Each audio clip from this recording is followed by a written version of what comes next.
Lapitan ko na ho ba siya, Doña Perla? Sandali lamang, Tomas. Huwag kang masyadong adelantado. Bernardo, Ma. nakatitiya ka ba na yan ang anak ninyo ni Toyang? Opo, ma. Magandang bata. Pero sa palagay ko, kailangan kausapin muna natin ang iyong asawa. Kailangan bang malaman pa ito ni Oliva, ma? Kailangan. Kailangan, Bernardo. Tomas, tayo na sa bahay.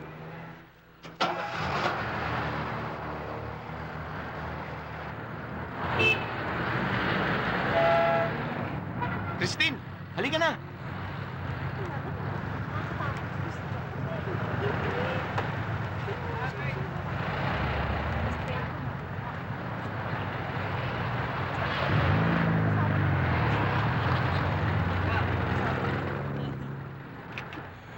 Bago, Rod.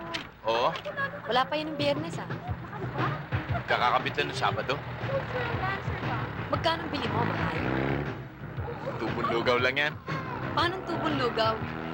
Meron kasi akong kaibigang mekaniko na umutang sa akin. Ginamit niya yung pera papuntang Taipei. Nung umuwi siya, binayaran niya ako. Tapos yung tubo, yan ang hiningi ko sa kanya. Konting abilidad lang. Dapat sa'yo maging negosyante. Oo. Pangarap ko rin yan.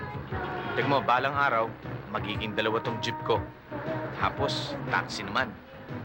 Di sipag, konting tiyaga. Okay na. Naniniwala din ako dyan. Meron pa nga pala akong isang pinag-iipunan. Isang motor repair shop. Matalino ka nga sa negosyo. Bukas nga pala. Hindi ako papasada. Bababoundary ko to. Labas naman tayo. Bahala na. Sige na naman. Magkita tayo. Mga alas 9.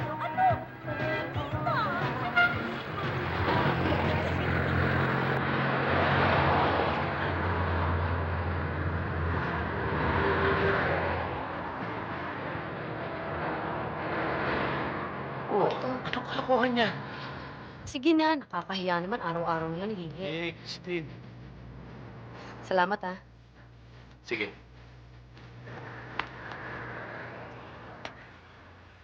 Oh, paano bukas? Dito sa kanto. Alas 9. Tayin kita, ha? O, sige. Alas 9, ha?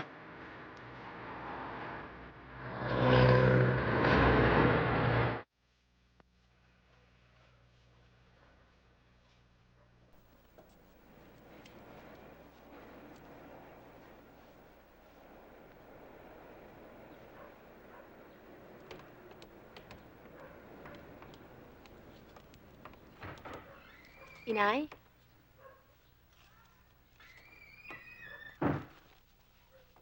Tumanggap na naman kayo ng isang katerbang plansyahin. Abay, maghapon na kayong naglalabat na mamalansya kung saan-saan. Eh tapos maglalamay pa yata kayo ngayong gabi. Kaya ko pa, Christine. Ang mabuti pa, kumain ka ng mauna. Luto na. Sabay na ho tayo, Inay. Tatapusin ko na lamang tong to. Tama na ho yan. Maupo na kayo at maghahain na ako. Sige na. Pagkakain natin, magpahinga na kayo at ako nang bahala sa mga plansyahin yan. Christine, ang iyong pag-aaral ang aasikasuhin mo.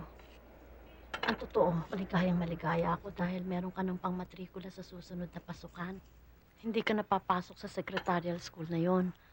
Medtech na anak ang kukunin mo. Eto, Inay, saan kayo kumuha ng ganyang kalaking halaga? binigyan ako ni Nyora Crising ng advance.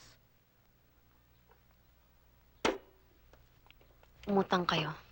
Advance, anak. Ganun na rin ho yun, Inay. Utang man o hindi ang perang ito, sa mabuting paraan ko naman nakuha. Pawis ko kapalit. Christine, ikaw lang ang tanging pag-asa kong mag-aahon sa ating kahirapan. Magtatapos. Mag-a-abroad. Kailangan maging maganda ang kinabukasan mo.